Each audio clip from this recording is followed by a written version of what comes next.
أعوذ بالله من الشيطان الرجيم بسم الله الرحمن الرحيم الحمد لله ثم الحمد لله إن الحمد لله نحمده ونستعينه ونستغفره ونعوذ بالله من شرور أنفسنا وسيئات أعمالنا من يهده الله فلا مضل له ومن يضلل فلا هادي له نشهد أن لا إله إلا الله وحده لا شريك له ونشهد أن محمدا عبده ورسوله رب اشرح لي صدري ويسر لي أمري واحلل عقدة من لساني يفقه قولي اللهم أنت ربي لا إله إلا أنت خلقتني وأنا عبدك وأنا على عهدك ووعدك ما استطعت أعوذ بك من شر ما صنعت أبو لك بنعمتك علي وأبو بذنبي فاغفر لي فإنه لا يغفر الذنوب إلا أنت اللهم لا سهل إلا ما جعلته سهلا وأنت تجعل الحزن إذا شئت سهلا اللهم صل وسلم وبارك على سيدنا محمد وعلى آله وصحبه أجمعين. Falenderojmë Allahun dhe xhelal, salavatet, selamet ja dërgojmë Resulullahit sallallahu alaihi wasallam. Mirë se takohemi bashkë në diskutimet tona mbi temat tona të hapura nga libri Ilamul Anam Sharh Bulughul Maram, në të cilën diskutojmë medhhebin Hanefi në bazë të haditheve të pejgamberit alayhi salatu wassalam, temat të cilat i kemi hapur pra kjo është 16 ligjërat me radhë, para 16 javëve plotësisht, duke i përjashtuar edhe javat cilët kemi qenë në umre, nuk kemi qenë këtu, po vazhdojmë me temat tona inshallahu taala. Dhe ne jemi pikrisht në një prej temave të reja ku hoxha jon i nderuar e ka titulluar La yakrul junubul Quran, ai i cili është gjunub. Ne shpjegojmë çfarë është gjunubi, çfarë është gjunubllëku, kur ndodhen gjunubllëku, cilat dispozita e kapi njeriu që është gjunub e kështu me radhë. E tash hoxha ka venduar një temë të re, ai i cili është gjunub nuk lexon Kur'anin, dhe këtu ka sjell hadithin që transmetohet nga Aliu radiallahu ta'ala anhu. An Aliin radiallahu anhu qal kana Rasulullah sallallahu alaihi wasallam yuqri'una al-Qur'an ala kulli halin ma lam yakun junuba.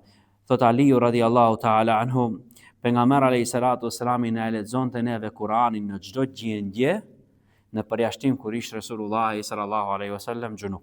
Ne folëm që Kur'ani nuk guxon ta prekë njeriu që s'ka abdes.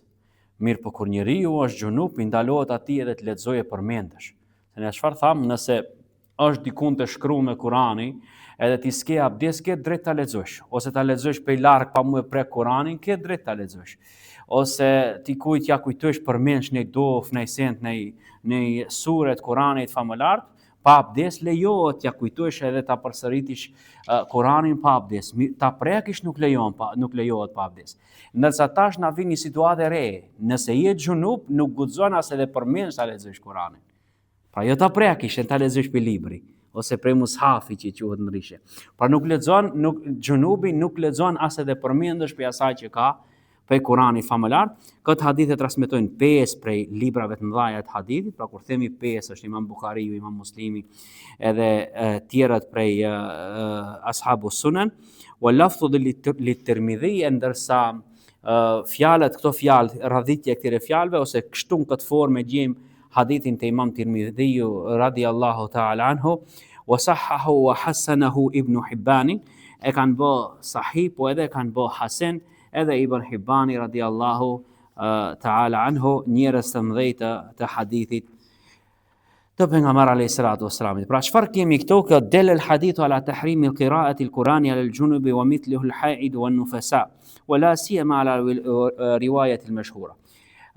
Hadithi, nëse diçka del pe këtij hadithit prej dispozitave të shariatit, thot hoxha, çështja e parë është që ndalohet leximi i Kuranit famëlar për atë që është gjunub, po këtu hin edhe ajo gruaja që është në të përmushmet e veta, pra që është në menstruacionet e veta, gjithashtu edhe gruaja e cila është në hajdin e vet, në fesa, pra është në paslindjen e vete. Pra këto janë fazat cilat gruas, po burrit kur ajo është gjunub, po edhe gruaja kur është ajo gjunube, i ndalohet leximi i Kuranit edhe nëse është për asaj që mësohet përmendsh, veçanërisht ato rivajete, ato transmetime të Kuranit famëlar që janë të njohura. وبهذا قال الجمهور ومنهم المالكية لكنهم رخصوا بالقراءة لأجل التعليم للحائض. Mirë po thot hoxha këtu, në këtë qëndrim janë shumica ulemave, po edhe malikit. Mirë po malikit bëjnë një përjashtim. Ja lejojnë gruas që është në menstruacionet e veta, nëse ajo është e nxënëse. studente, është duke mësu Kuranin famëlart, ose është nxënëse medreses. Malikit lejojnë asaj që ta lexojë Kuranin për arsye se nëse çdo muaj nga 7 ditë, po thuna ajo mesatarja e menstruacioneve do të mungonte në mësimin e Kuranit famëlart, vështirë kishte që bëhesh të hafize Kuranit, për shembull një grua që ka vendosur ose një vajzë që ka vendosur bëhet hafize Kuranit. Ose vështirë do ta kishte ta përfundonte medresen nëse ajo do të ishte çdo muaj nga 7 ditë do të mungonte për mësimin e Kuranit famëlart. Për atë arsye mezhebi Maliki ja lejon vetëm nëse është për çështje të mësimit, të studimit të Kuranit famëlart. Qoftë ajo në mënyrë përmendësh, edhe këtu e kanë marrë shumë prej ulemave të ri tash bashkohor, duke e pa vështirësinë. Për shembull, nëse një klasë me vajza komplete, edhe aty ka si cilën 3 ditë ose 4 ditë që ka mungesa edhe mësimi nuk mund zhvillohet në rregull. Për atë arsye kanë shkuar ulemaja në këtë mendim të mezhebit Maliki. Kuptohet, duhet dihet që mezhebet tjera, po edhe mezhebi jon Hanefi nuk e lejon edhe për raste të mësimit, ndërsa Malikit e lejojnë në gjatë. Tash e kemi një temë tretë, kjo është ajo që neve na duhet këki hadithi pejgamber alayhis salatu wassalamit, pra edhe duhet mbajmë mend diçka që hadithet e Resulullahit sallallahu alaihi wasallam që janë të njohura nuk mund dalin prej atyre për me gjetë, për shembull, nuk ka një hadith tjetër që ka leju pejgamberi sallallahu alaihi wasallam për haidin edhe në fesan të lexojë Kuranin, qoftë ose ta prekë Kuranin famëlart. Pa do të vim inshallah taala do të përmendim disa çështje tjera që kanë lidhje me këtë. Al-wudu'u lil mu'awidi, tha hoxha ndajti një temë tjetër tash, abdesi për ato që e përsërit. Çfarë përsërit? Tash do ta shohim në hadithin e Resulullahit sallallahu alaihi wasallam, an Abi Sa'id al-Khudri radiyallahu ta'ala anhu qala Rasulullah sallallahu alaihi wasallam, idha ata ahadukum ahlahu thumma arada an yuawida falyatawadda bainahuma wudu'a. Ta pejgamberi alayhi salatu wassalam, këtë hadith e kanë nxjerrë Imam Muslimi, edhe 4, pra kur themi 4 janë 4 ata që kanë librat e suneneve, edhe ne I kemi përmend disa herë librat e tyre, do t'i përmendim inshallah taala edhe në diskutimet tona kur do të flasim vetëm për biografinë e tyre veç e veç. Imam Muslimi këtë transmetim e nxjerr dhe thot ka thënë pejgamberi alayhis salatu wassalam nga Abi Khudriu radhiyallahu ta'ala anhu, që nëse dikush prej juve ka kri marrëdhënie me gruan e vete, edhe dëshiron të përsërisë një gjë të tillë brenda natës edhe një herë. Yurid an yuawid, pra dëshiron ta përsërisë edhe një herë një gjë të tillë, falyatawadda bainahuma wudu'a. Le të marrë abdes mes atyre. Pra, nëse do të krije marrëdhënie edhe një herë brenda natës, edhe ka krij pak më herët, nuk I obligohet gusli, po mjafton vetëm të marrë abdes. Po mirë edhe abdes ja është obligim, do të shohim tash se çfarë thonë ulemaja për këtë. Fikhul hadithi, del hadithu Abi Sa'id al-Khudri ala wujub al-wudu' fi haqqi man ata ahlihi thumma arada an yu'awid al-jima'. Tha nëse shikojmë vetëm kështu hadithi tregon që vajib është të marrësh abdes nëse dëshiron të kthehesh edhe një herë bashkëshortes tënde me marrëdhënie intime, mirë po asnjëri prej ulemave nuk ka thënë që është vajib, po kanë thënë është sunet, është gjë e pëlqishme nëse dëshiron ta çush në vend fjalën e Resulullahit sallallahu alaihi wasallam. Lakin al-ulama fassaru hadha al-amr ala al-istihbab wa istadallu ala dhalika bil adillati minha riwayat al-Hakim fa innahu anshatu lil-'aud.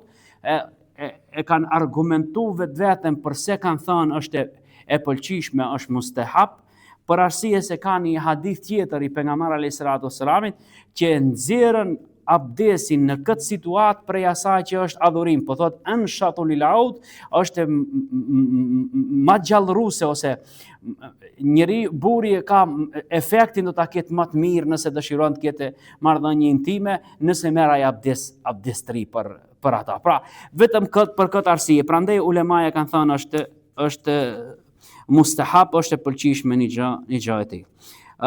Hadithi tjetër tregon për ai I cili është gjunub dhe flen. Kjo mund ndodhe me secilin prej nesh.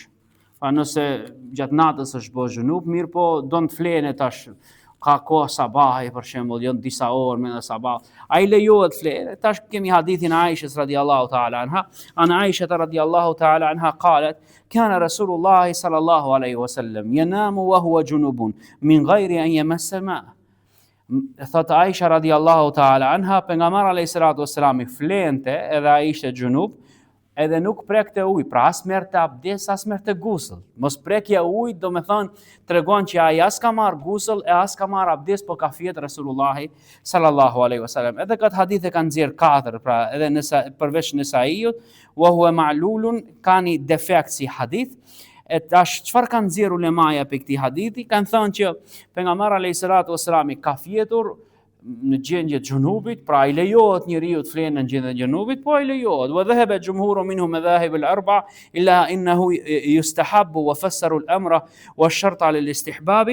Pra po mirë nëse merr abdes, atëherë ma mirë, thon po është ma mirë nëse merr abdes, se kemi hadithe tjera të cilat pejgamberi alayhis salatu wassalam ka marr abdes mas që ka kri marrëdhënie intime me gratë e veta, nuk e ka bë guslin, mirë po abdesin e ka marrë dhe ka fjet.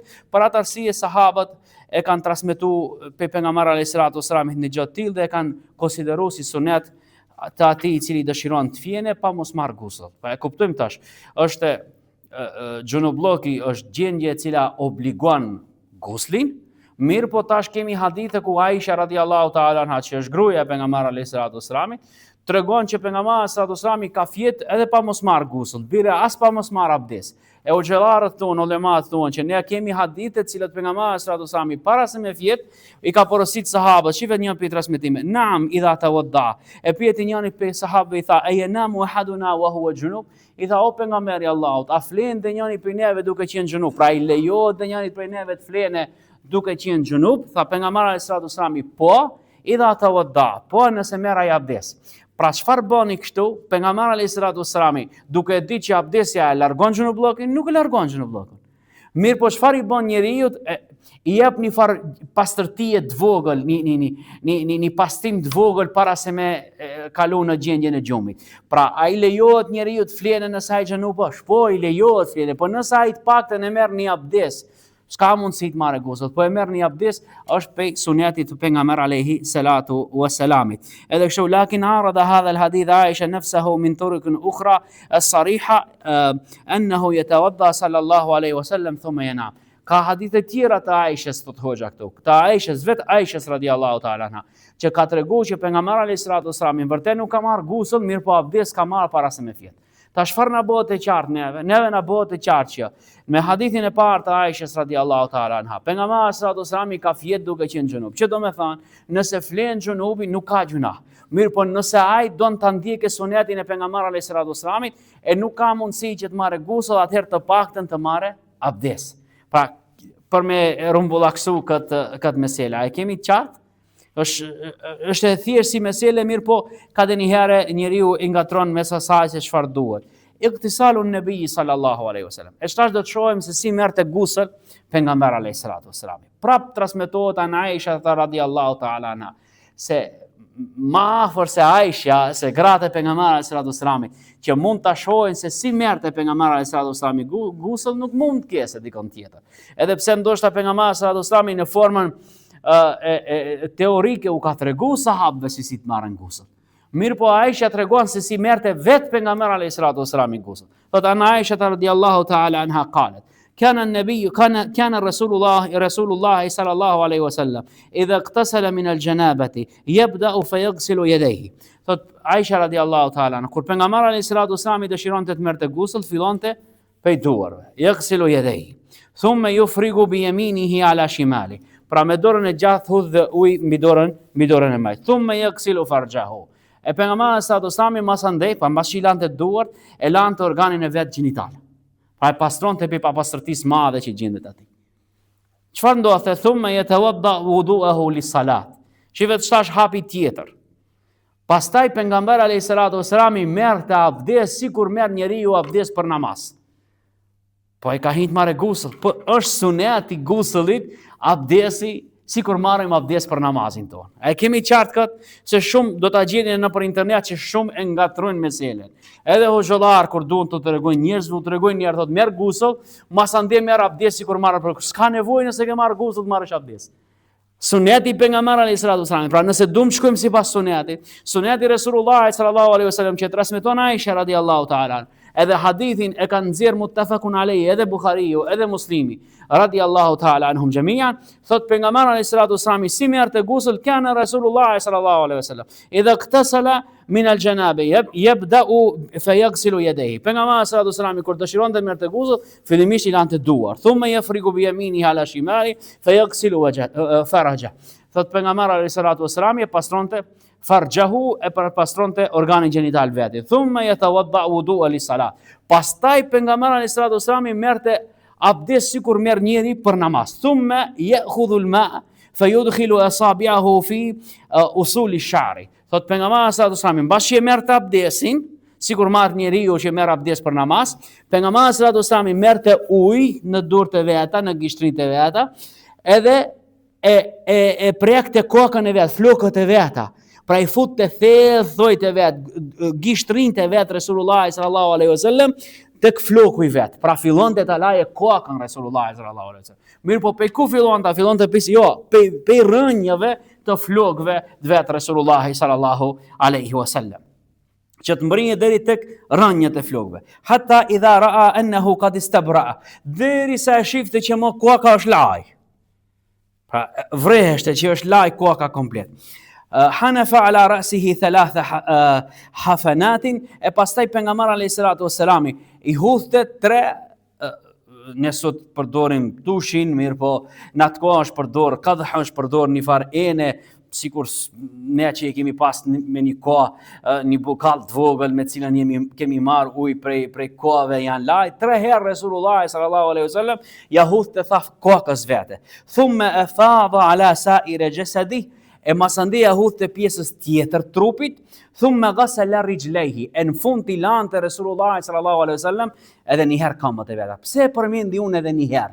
Se hadithi nuk o thumma marratan thaniya, pra edhe një herë i lante këmbët. Pse përmendi unë edhe një herë? Se një herë i lati ka abdesi. E kjo e dita herë ishte që ajo papastërtia cila ka dalë pe guslit, që është laj komplet trupi, mos ngelet e këmbët, Resulullah sallallahu alaihi wasallam i ka laj këmbët edhe një herë në fund të guslit vet. Pra kemi qartë, pra pejgamberi sallallahu alaihi wasallam fillimisht kur fillonte të marrë gusl, fillimi lante duart e veta duke lajtë gjathën të majtën me gjathën e vete. Pastaj Resulullah sallallahu alaihi wasallam pastronte organin gjenital të vetit. Pastaj merrte abdes Resulullah sallallahu alaihi wasallam sikur merr abdes njeriu për namaz.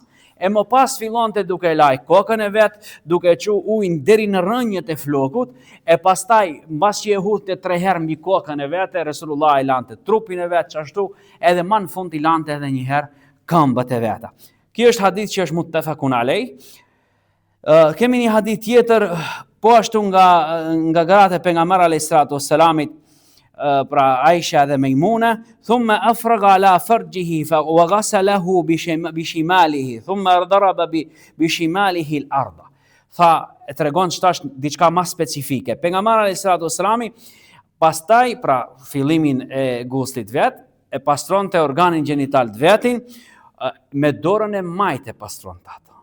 Edhe pa pastërtin e bënte dorën e vet e bënte për tokë, pra prekte Resulullah sallallahu alaihi wasallam, pa pastërti e prekte tokën.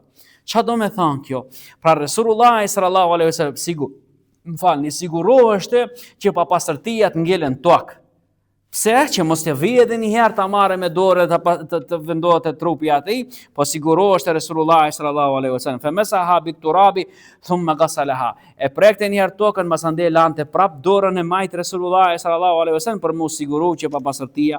Fa ataytuhu bi kharqatin falam yuridha faja'ala yanqudu bi yadayhi. Thot ja afrova një leck pejgamberi sallallahu alaihi wasallam, nuk e pranoi Resulullah sallallahu alaihi wasallam. Pra pse që mos mbesa atje, pastrohet tamam ashtu siç kërkon sheriati jon. Pra kështu ishte se si pejgamberi alayhi salatu wasalam merrte gusl, edhe ne kemi ghaslul yadaini qabla idkhalihi ma fil ina, është obligim që të lahen duart para se me i futte ena ku ka ujë. Pra nëse tash ne kushtet janë tona të ndryshe, po nuk i din njeriu mund të ballafaqohet me kushte sikur kanë qenë atëherë në kohën e pejgamberit ose sallallahu ala Muhammad sallallahu alaihi wasallam, ose kushtet e prindërve tanë që kanë qenë në një situatë shumë të rëndë, ose edhe neve mund të na paraqitet një gjë e tillë, nuk futet dora e palame ose duart e palame me xhunublok në enën e madhe ku ka ujë, po nxjerret ujë prej atij, pastrohen duart. Pra kjo është një prej rregullave të para, fa innahu la yadri ayna batat yadu, nuk e din ku ka hi dora atij, prandaj përveç asaj që është xhunubllku. Ghaslul farji wa zahiru min alfadh alhadith annahu yaktafi marratun wahida, ajo që është e dukshme pe haditheve të pejgamberit alayhis salatu wassalamit është një herë, pra pastrimi i organit gjinital mjafton një herë.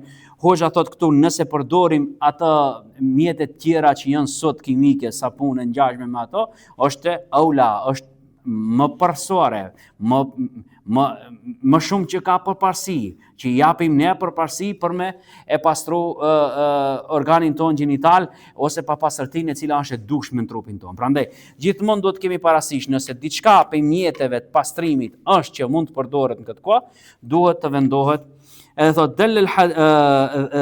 del kul yadi bil ardi li izalati rahiyati minha wa yustagna min dhalika bi istimali sabun, edhe çdo gjë që mund të zaventsohet, pra edhe toka mund të zaventsohet me sapunin, pra ashtu që e përmendëm pak më herët, që pejgamberi sallallahu alajhi wasallam ka prek tokën për me pastru, për me e lanë pa pastërtinë, sot sapunat e të ngjashme me ato mund ta krijnë një gjë të atij.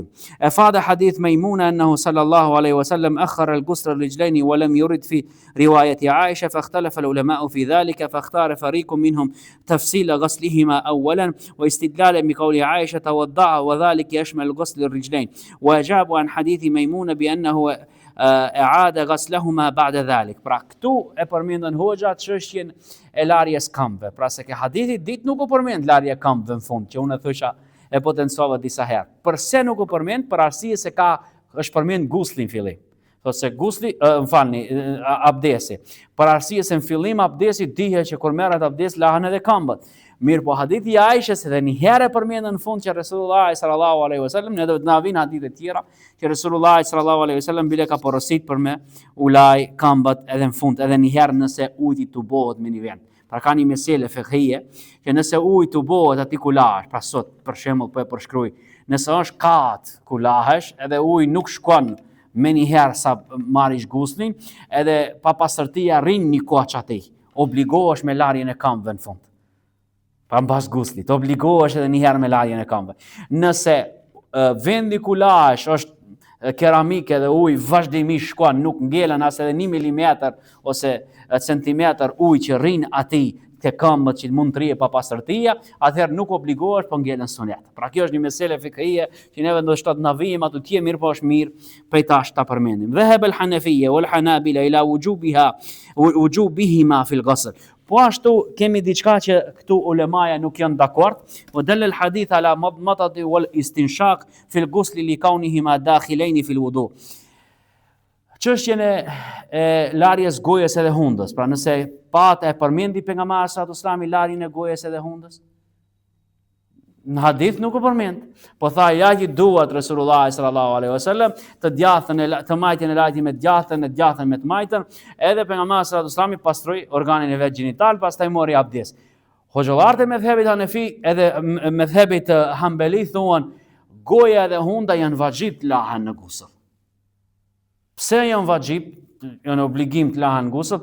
Për arsye se konsiderohen pjesë të veçanta, të cilët kanë hapësirën e vete ose kanë hirjen e vete që duhet lahen gjatë guslit.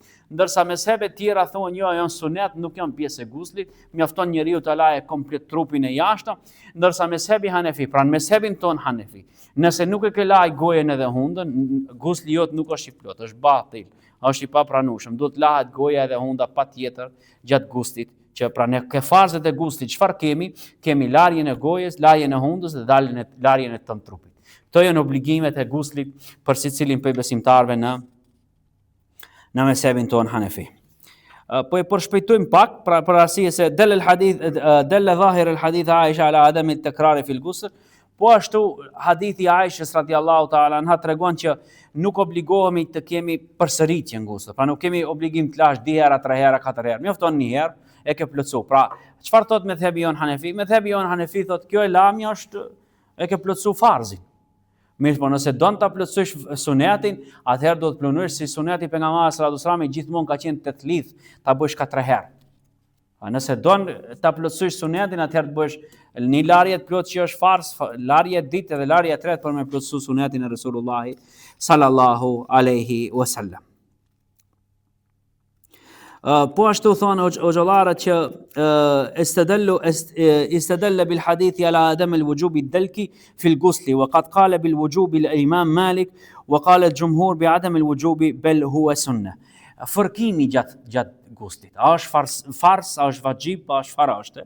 Imam Maliku radiallahu ta'ala anhu ka thënë fërkimi në gusl është fars.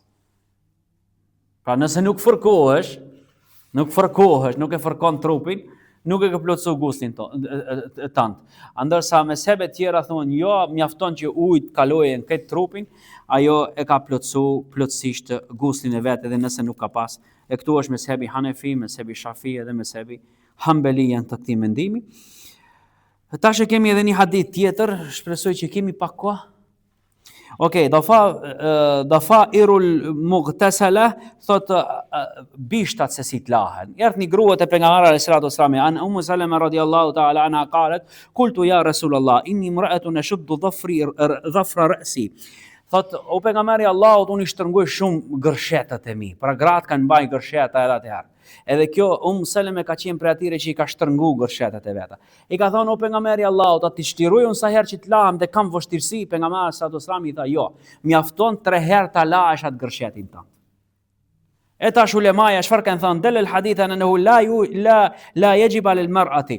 Ka thënë hadithi pejgamberit sallallahu alajhi wasallam tregon që nuk është obligim për gruan nëse gërshetat e asaj janë shumë të fortë. Pra e keni parasysh çfarë gërsheta është të fortë? Tash që i bëjnë këta të Afrikës më shumë çato llojet e gërshetave që janë shumë të vështirë për mu qel, mjafton 3 herë të lahet koka, konsiderohet gusl. Po mirë, ulemaja kanë thënë po a bie nëse burri i ka ashtu? Mezhebi Hanefi ka thënë jo. Tjerët mezhebe kanë thënë po. Pse mezhebi jon Hanefi ka thënë po? Se ka thënë jo, nuk bie ke ki hadith, pra nuk ka këtë lehtësim sikur gratë, se burri nuk ka i patjetër me mbaj gërshetat sikur gruaja. Ai ka bë për qefi e ka bë punën gërshetat, prandaj obligohet sa herë që të marrë gusot të lirojë ata. Ndërsa mezhebe tjera thonë jo, i lejohet atij një gjë e tillë. Po i shpejtojmë pak mesele që të mundin të mrin deri aty ku duna. Al masjidu la yahillu lil haidi wala al junub. Mesjidi nuk i lejohet atij që asaj që është në menstruacionet e veta dhe ai njeriu që është junub. Pa, as junubi, as gruaja në menstruacionet e veta nuk lejohet që të hinë në xhami. Këtë e transmeton nga Aisha radhiyallahu ta'ala anha qalet qala Rasulullah sallallahu alaihi wasallam inni la uhillu al-masjida lil-ha'idi wala junub. Unë nuk ja lejoj xhamin as junubit e as gruas në menstruacionet e veta. Rawahu Abu Dawud wa sahahu Ibn Khuzama. Hadithin e ka transmetuar Abu Dawudi radhiyallahu ta'ala anhu. Tash del al-hadith ala tahrimi dukhul al-masjid wal-mukth fiha ala al-ha'id wal-junub. Hadithi tregon qartë që i ndalohet ai që është junub edhe ai grua që është në menstruacionet e veta ose në gjendjen tjetër pas lindjes të hije në xhami në këtë hadith pejgamberi alayhis salatu wassalam. E këtij qendrimi janë mezhebi Hanefi për shembull. Edhe mezhebi Hanefi është shumë strikt te kjo çështje. Ndërsa mezhebi Shafi'i wal Hanbali ila tahrimi al-mukthi wal ibahati al-murur. E kanë leju të ka përcej në xhami, mirë po të qëndroje e kanë ndalu. E kuptojmë këtë? Ka xhamia të mëdha për shembull, që njerëzit për me i ra xhamis rreth e për qark i bjen shumë edhe kanë kalu përmes xhamis. Edhe sot në për Arabi ka kështu lloj xhamis, po edhe te ne ka. Ai lejohet kaloje kanë thënë po, ama qëndroje nuk i lejohet qëndroje. وقد تساهل الكثيرون في عصرنا في هذا الحكم تأثرا بالظاهرية وأفتوا بجواز مكث الحائض والنفساء في المسجد لحضور العلم بزعم الحاجة للتعليم في هذا الزمن. Thot hoxhat shtash këtu. Shumë prej ulemave të ri, prej hoxhallarëve të ri, e kanë leju që gruaja me menstruacionet e veta të vijë në xhami për ligjërata. Edhe dini ju këto edhe te ne është për hapët kjo. Mirë po, a ka thënë ndonjëna pi mezhebeve tona? Jo, vetëm dhahirit kanë thënë. Vetëm dhahirit kanë thënë, as Imam Maliku, as Imam Ahmedi, as Imam Ebu Hanifi, as Imam Shafi'i nuk e kanë leju një gjë të tillë. Po mirë pse e kanë leju këta? E kanë leju që dëgjoja se nuk kanë mundësi ku me mësu ndryshe në dëgjojnë ligjërata. Bile unë kam dëgju fatkeqësisht që edhe kur vin nata e Kadrit për Ramazan që ti shfrytëzojnë ose ti ndëgjojnë ligjëratat e natës kadrit, vinë edhe gratë me menstruacione thonë që lejohet se ne duhet të mësojmë diçka të re. Jo, nuk lejohet. Nuk lejohet. Edhe hoxha thot është gabim nëse thona që s'kan mundësi ku me mësu. Ja sot ja ku. Nëpërmjet televizore, nëpërmjet radiove, nëpërmjet internetit, nëpërmjet gjithçka që ka, që transmetohet feja e Zotit xhaleshano. Nëse ndonjëherë është transmetuar feja e Zotit xhaleshano, është transmetuar sot, edhe është mësuar tek njerëzit. Prandaj është shumë e rëndësishme që të përmendim që nuk lejohet për gruan me menstruacione të qëndrojë në xhami, ndash për derse, ndash për ngjarje tjera. Iktisalu rrajuli mal mar'atihi, po ashtu kemi një hadith që tregon për guslin e gruas me burrin e vet, pra lejohet një gjë e tillë. Nga Aisha radiallahu ta'ala anha thot, kuntu iqtisulu ana wa Rasulullah sallallahu alaihi wasallam min ina'in wahidin takhtalifu aydina fihi min al-janaba. Thot, lahemi bashkë me Rasulullah sallallahu alaihi wasallam. Pa Aisha me Rasulullah sallallahu alaihi wasallam. Edhe ne kur e përmendim këto raste, i përmendim në raste kur jam me gjemtrie, me vajza të reja, që të shohim se pejgamberi sallallahu alaihi wasallam çfarë gentlemani ka qenë, çfarë njeriu romantik ka qenë, saqë është laj me gruan e vet, edhe pse ishte më i dashur i Zotit xhaleshano, komandanti